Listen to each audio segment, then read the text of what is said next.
हिरण्यगर्भाय नमः सुवर्णपुष्पं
మన గ్రామంలో కలిసిన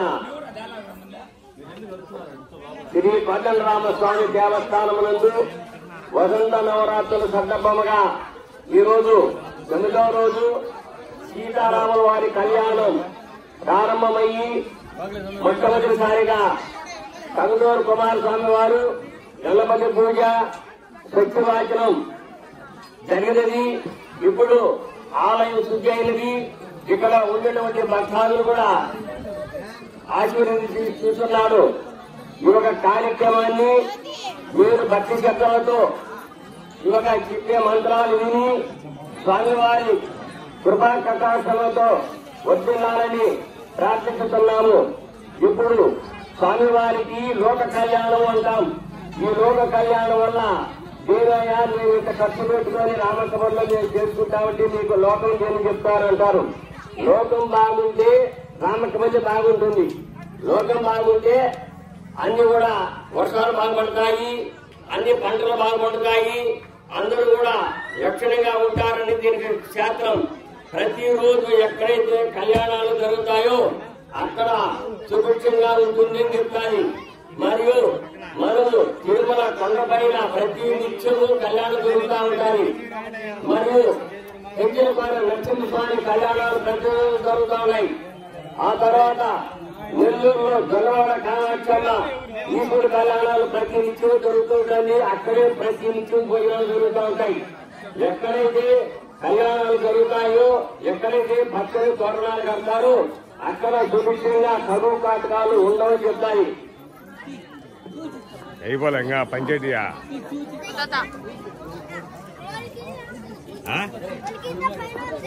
వాడు పై రోజులు తిన్నట్లే ఏమి ఇప్పుడేనా సమయం అంతా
సరే కామ్ కొన్నా సరే కాల్ కావాలనుకున్నాను కానీ కామ్లో వచ్చేటప్పుడు కాట్లాడారు సరే మళ్ళీ నీళ్ళు వచ్చా మళ్ళీ అలాగే నా మొబైల్ కొట్టి అందుకేనండి నాకు చిన్నగా అట్లా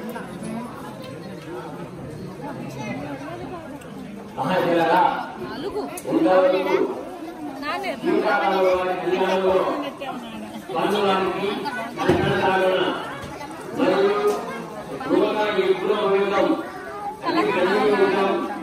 అమ్మవారికి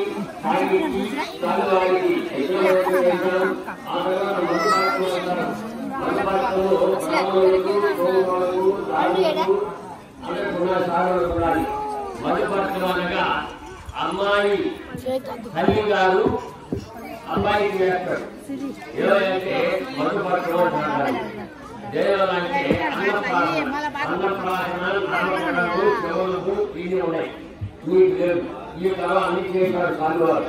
ఇప్పుడు మహాకరికము అంటే మన భారతదేశం ఎంత నిత్యం ఉందో మన భారతదేశంలో